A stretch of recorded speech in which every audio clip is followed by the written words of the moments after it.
Hey guys, I'm at a mall area just right around Irvine because I think I'm all I'm conferenced out. I'm done.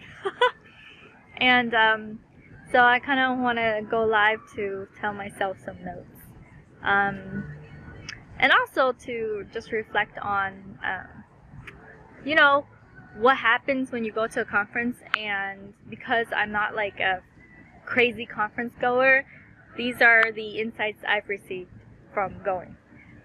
I learned that the way I communicate my offers, when you communicate them on a face-to-face level to a bunch of people at a conference all at once, what ends up happening is you start realizing that the way their language and the way they understand what you offer is so different.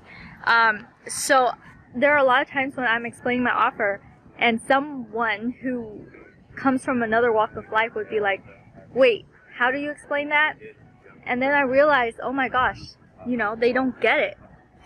So I feel like having a, and I'm gonna be walking a little bit, I feel like going to a conference is so valuable because you're getting the insights of people face to face.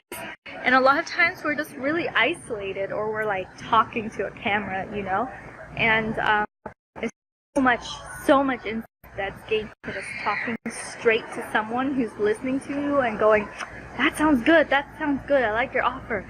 And then another point, they're like, wait, like what does this mean and what does that mean? So it, you know, all in one go, if you go to a live conference, a live event, you are doing a ton of customer research, and you're forced to really take in the advice of all these industry leaders.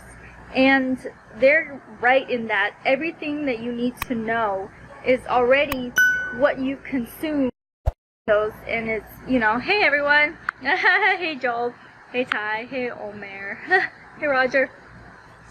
Everything that you need to know is already in the stuff that you've consumed, in videos, in courses.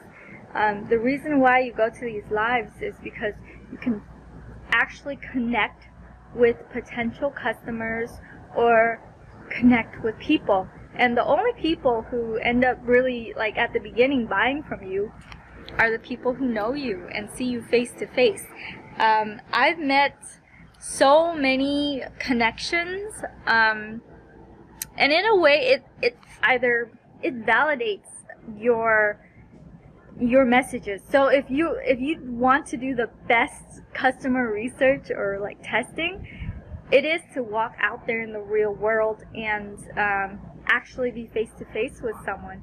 And the environment that a conference enables you is this safe place where you're surrounded by people who are doing what you're doing, and they are walking the same path you walk. So it's like the safest environment of peers to give you the truthful and honest response to how you come off. And I think that's super valuable. Hey Matthew, hey Moses, hey Frank! Frank, I'm glad you're doing better. So yeah, that's an insight. Another insight is, when I was listening to the speakers talk, it hit me that I'm like, wow, Kajabi, or a company, a software company, is not just a company. You know, of course, I mean, that sounds obvious, but what they're doing is they're creating people who are changing lives, and they're trying to pull that from you. They're trying to pull that out of you to show you that you are not someone who is providing a product or a service. You are someone who is spreading your message and becoming an industry leader. You're someone who is changing lives. And at first, when you're thinking of something simple like, okay, you're creating a course to teach someone something, it can be just productized to a very simple thing like, here's my product, right? But what the environment that Kajabi has created for all these females, yay, Frank, you're alive. Hey, Roger. I know. My own notes. So they're like, hey, you are not only providing a product and providing a course. You are stepping into a role of being a thought leader of your industry and being a person that's a catalyst to changing lives. And in order to change lives, you need to be able to understand these are the components. That mentality is very top level and needs to be the thing that changes first in someone before they're able to and do the step-by-step that you ask them to do. So even if no matter what you're teaching, no matter what you're showing someone, whether it's an app or whether it's a course to do yoga or whatever it is, the limiting beliefs that we have in us is this is from James Wedmore. Belief equals effect, right? Belief equals cause. That's what we have in our mind. Belief equals effect. Belief equals cause. Like belief equals effect. It's changing. I'm going to. Hey, the way you think when it's belief equals effect and belief equals I forgot the second one all of a sudden. But belief equals effect means it's raining, I'm going to get wet. And when you tell them that and show them that, hey, that's not really true, and you say, okay, if you believe that it's going to rain and it equals effect, which is you're going to get wet, is that true all the time? And you show them that no, that's not true all the time, because your scenario could be, I'm indoors, so I'm not going to get wet, or I'm in another part of the world and it's raining somewhere else in Thailand or wherever else and I'm not going to get wet. Then it reframes their mind to the fact that their belief can be changed and molded, and it can be suddenly something different. Kind of like if you're really, really angry, right? Anger equals loud noise, yelling, right? And then you're like, well, what happens when you're really angry and your mom calls you and she's the sweet lady and you're like super angry, but then you get a call from your mom and all of a sudden your emotions and the loudness and the thing that would equals that isn't. You pick up the phone and you're calm again and you're talking to your mom, So when you give examples to show your students that their reality, their belief isn't what it is, can change, and it's more, then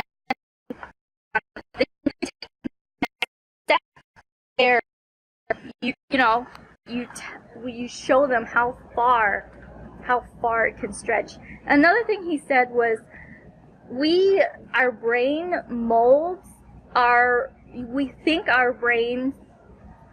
think we live our life like according to our beliefs, but it is really, we mold our physical life around our limiting beliefs. So if we think we can't do something, we kind of walk around the way we walk around our life to fit into the idea that we can't do it.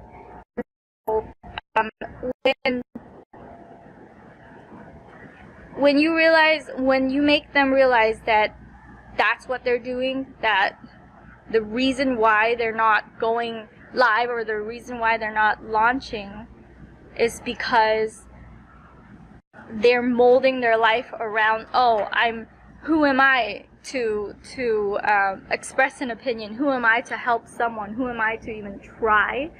And that their actions are molded from how they think. Then, anyways, I don't know.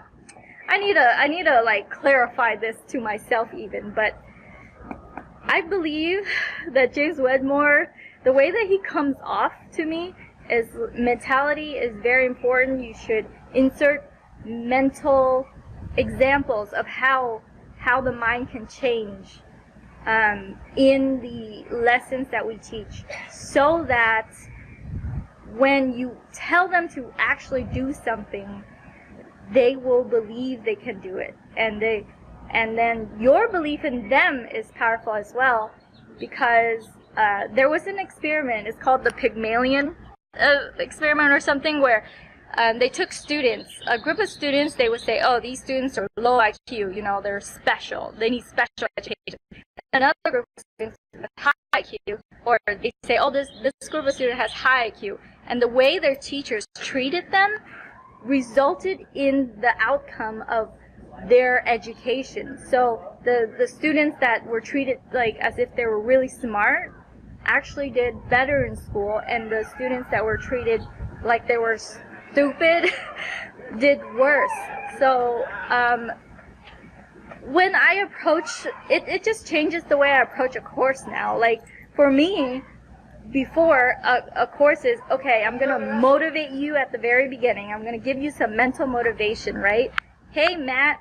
And then all the rest of the modules will be like tactical information, because you've already like been mentally motivated at the very beginning. But I don't think that that's the truth. Hey, Ella, I think the truth is I think the truth should be little tiny modules of mental motivation right before the module to do, and then the module to do should be short, like 8 minutes, 5 minutes, so that they're mentally motivated. They do the thing because they're super motivated to do so, and then it's a quick win, and then they continue on to the next step. So I don't know. I feel like, anyways, I feel like these course creators who are talking to us on stage actually really care about the result of their students, or try to care, whereas a lot of people make courses and then they realize that only 20% of their students actually finish the course, and then so they have this kind of jaded mentality of like, yeah, 20% of them actually finish, so like, you know, they buy it just to validate their own feelings, just to feel as if they're moving forward. You know, sometimes people purchase stuff just to feel like they're doing something other than nothing, but really if they buy something, they don't do anything, it doesn't change them at all. It's really just a way to feel good. It's just like an action to feel good about yourself, and it's kind of like stress shopping, you know? You could buy a bunch of clothes and then you don't even wear them afterwards, but the act of buying relieves their stress. So, but when I'm like listening to these presenters on the Kajabi stage, it just feels so genuine. Like they honestly want success, and then they honestly want to give you the tactics for the success of their students and how to do it differently. Like before, it used to be, you know, courses are courses, they're everywhere, people buy them all the time, and if there's no result, it's the students' fault because they didn't start and they're lazy. And the way that they make me think now is, no, it's because a lot of people probably structure their course because they might not even realize it in a way that doesn't really move the students forward. And there's you know, there's ladders and ascension ladders and stuff like that. I'm beginning to, before I used to think that, oh, it's another way to make more money from the same people, and that these course creators are just trying to make more money. But then now I'm beginning to see that human beings don't really, like, you can inject them with something quick, some quick win, and then they'll win for a little bit. And then there's, you know, they'll get used to the win and then they'll go down. And when I hear of lifetime value now, I think that it is for life. I think that if you really care, then the journey with them starts with the, you know, the point where they're actually doing something, then they make money. But their stage of making money you know, is such a baby step to what they could be. And that's why people have bigger packages and masterclass. It's like it provides them the actual real support they need to get to that next level, because like virtual, you know, interaction can only go so far. And I think live interaction is almost necessary, because it's so noisy out there in the world that if you're forced to sit in a room and you paid money and you paid hotel, you paid the plane, then you're forced to really give yourself that value, that time to learn. And I think that's why it's so powerful, because it isolates you from the world for a little bit and cuts you off for a little bit, because you paid so much to be there that you have no other choice than to pay attention. So to me, I'm beginning to like see that come together, and I'm beginning to see the value ladder as a real value ladder versus a ladder to make people more money. But anyways, this is a note for myself and kind of sharing it with you guys. But I'm gonna go get boba and then I'm gonna drive home. Bye. Yes. Oh, meeting John Chow. John Chow was. You know what's funny about John? He runs at like a freaking 10,000 mile an hour brain. When I had lunch with him and Oscar, he went from talking about like spray painting his Tesla with the way you could spray paint it. You could spray paint plastic on it, and then there are some people who are making a good living selling a kit where it's like a YouTube channel and it shows a person how to spray paint the car, and then he'll do a kit, and the kit is just literally like cost like $10 or something, and then they would sell the kit, which is some spray paint bottles, and then plastic paint bottles, and then a rag, and then like a manual. So it's like packaging stuff in a convenient way gives a whole business meaning. And we went from talking about that to like politics, and then jumping to Tesla to digital, and then he was telling us tips about the way that you plug in this microphone called the Squid, and the Squid can be, you need to plug in first the Squid to the auxiliary of the phone first, and then you plug the auxiliary to the Squid second, in order for the recording to actually work out right the way it's intended to. If you plug in the wrong way, like the wrong order, then your sound is fucked up. And then I'm like, what? And then he was just going, he just runs like, it's insane. He jumps from this to that to cooking style to, it's just like non-stop, just different topics non-stop. And then they put a camera on me, because it's a marketing, like Oscar was mic'd up. Underneath his shirt he had like a microphone, and so I'm like, you came to this lunch with mic'd up in there. And John, he told me why he moved to Irvine, and he was deciding between Hawaii and Irvine. Irvine has a good school system. He told me about the private school, cost of private school around Irvine, like $30,000 a year for sixth grade. I mean, that's like so much. That's so much money. Like 6th to like 12th grade, $30,000 a year. And oh yeah, and then back to his Tesla. So, and then charging stations, the cost of what Tesla would charge for the decal, which is $1,500. So he went to Home Depot and bought some spray paint for like $10, spray bottles for $10 each, and did it himself with some tape. Yeah, and then I don't know, just running like 1,000 miles an hour. I don't know. It's just weird. It's really weird.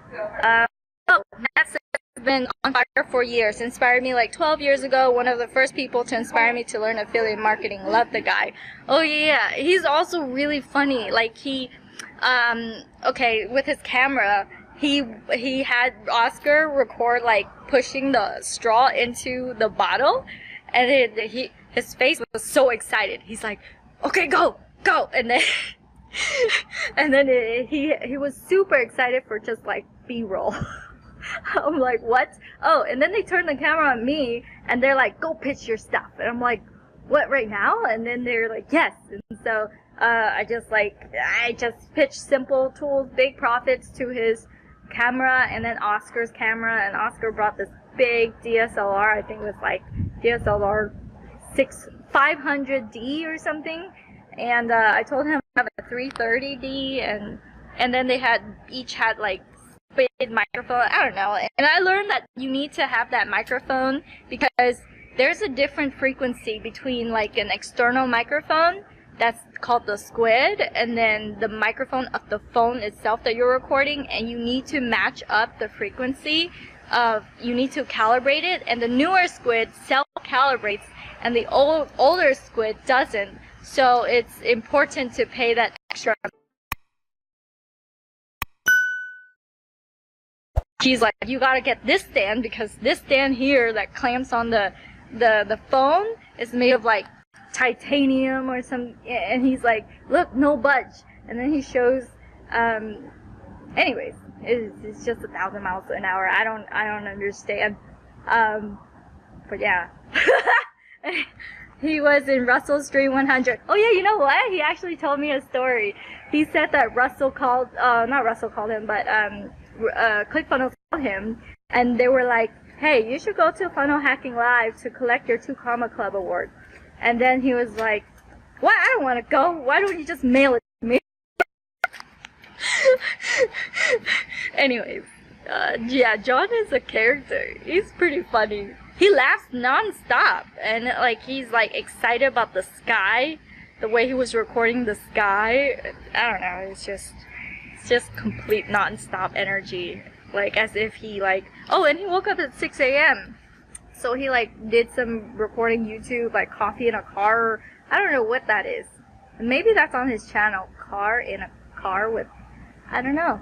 I gotta check it out.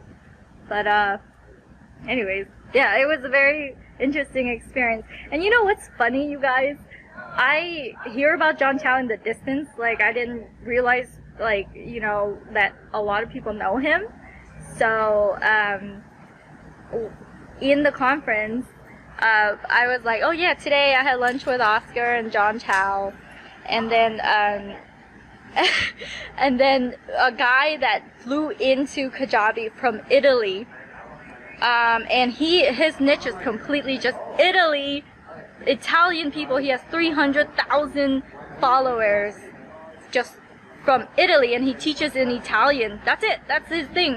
He teaches business completely in Italian to 300,000 followers, and he does big live events. And he's like, oh yeah, I know John Chow. You know, like, just what the heck? Like, some random dude from Italy was like, oh yeah, I know John Chow. I've been following John Chow.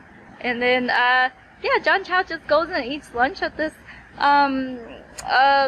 pho place, this Vietnamese restaurant that, because he asked for his followers to vote the restaurant as Yelp, the top Yelp restaurant, they became #1 in their field of like Vietnamese food.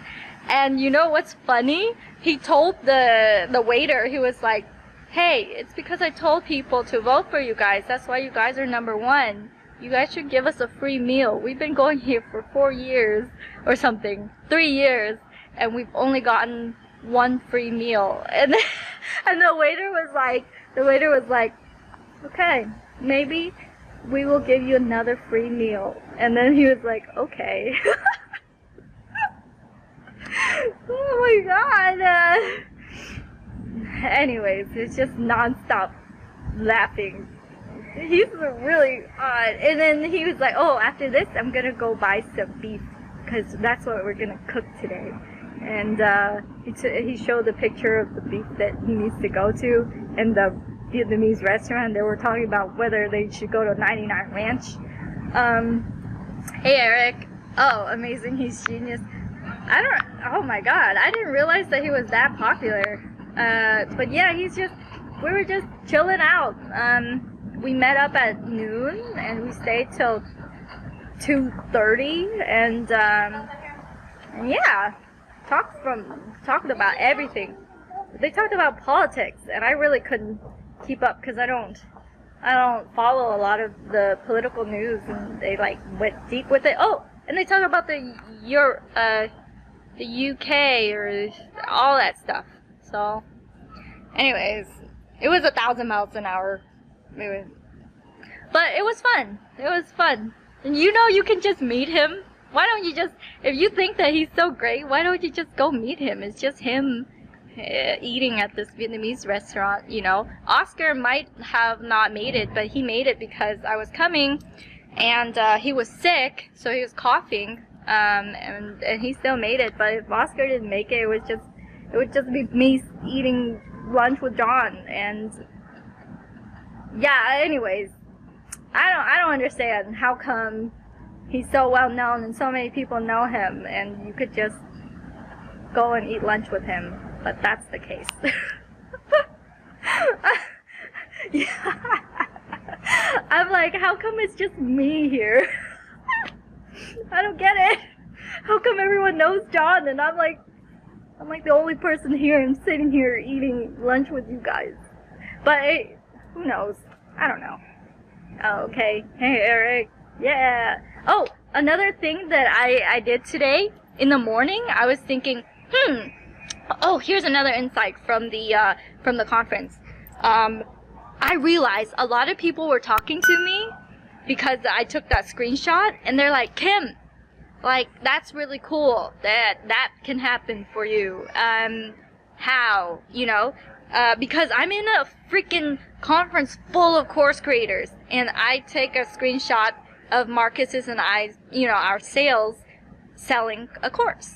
And so I'm like, I'm in a room full of course creators, and I'm showing some sales numbers. And you know what's crazy? With Kajabi, no one is on Twitter twittering Kajabi. So because I make that post and I hashtag, the people who are just on Twitter, they're not on Facebook, they notice, they know me. And then now more people approach me. So I went into the conference like not knowing anyone, really knowing one or two people, and then I make a few posts, and then I wear a hat, and then so like now people are coming up to me. And you know what's crazy? What happened was I saw that they really wanted to know how I did it with Marcus, and I'm like, this is every single time I talk, I tell them techniques about what I'm doing, you know, just recently, and then they're like, wow, those are awesome tips, Kim. This is such information gold. And so this morning I woke up and I'm like, if that's what people want to know, then I can just make a short, like, one module video on how that happened. And you know what's cool? I think with that one module, which is $7, then I can showcase the actual course, the $9.97, on a very non-aggressive backend. I could be like, oh, we managed to do the webinar this way, we launched this way, we managed to have them stay this way, and we managed to do a bot this way. Therefore, is it like I can do one module that shows them all of that, and it's through that module, that $7 thing, they learn about the $9.97 products. They learn about everything. And you know, here's the thing I'm gonna implement too. Okay? For them, the upsell, I'll upsell them to a upsell to a testimonial. So if they give me a testimonial for the $7 course, I'm going to give them my chatbot sequence. That, you know how you can copy and send a sequence? Then I can trade like quick testimonials for their desire to quickly grab the chatbot sequence. And all the templates. I'll say, here's all the templates. All I need in exchange is your testimonial. And so then I can quickly sell the $7 course. I mean, $7 course is already like cheap, already like mine. And what if my chatbot has the $7 course, the screenshot, and then below it of video testimonials that I've quickly gathered for a one video course that's $7. So it'll be like viral. I mean, I think it'll be viral-ish. Like, they'll see the screenshot, and then they'll see proof of concept from people right underneath in video like form. They'll click on it, hear the testimonial, and then buy the $7. When they buy the $7, I showcase the reason why the course, the $9.97 thing itself, is so valuable and so no-brainer that now I've just introduced it to everyone, you know, who buys in the $7. Okay, well, anyways, I think I'm gonna go eat because I'm tired, you guys. Bye! Oh, man. I'm gonna go. Bye, Marcus. Oh, my gosh. It's such a long day, you guys. I am all just networked out. I'm done. I'm now gonna just chill for a little bit. But, bye. Oh, if you want to partner up with me, Marcus and I, for this JV launch, you get $500 for the cut. Just $500. If you have an audience, our webinar converts really, really well. So if you have an audience, reach out to me. We'll be able to convert 12% of your audience. So just if you bring in like whatever amount, we usually convert around 12%. So anyway, bye. Have a great day. Oh yeah, if you liked that video, then you will love all the resources that I have over at kimcdang.com. That is KIMCDANG.com. There you will find all my courses, my extensions, all the offers that I have, as well as a lot of free resources if you are just getting started.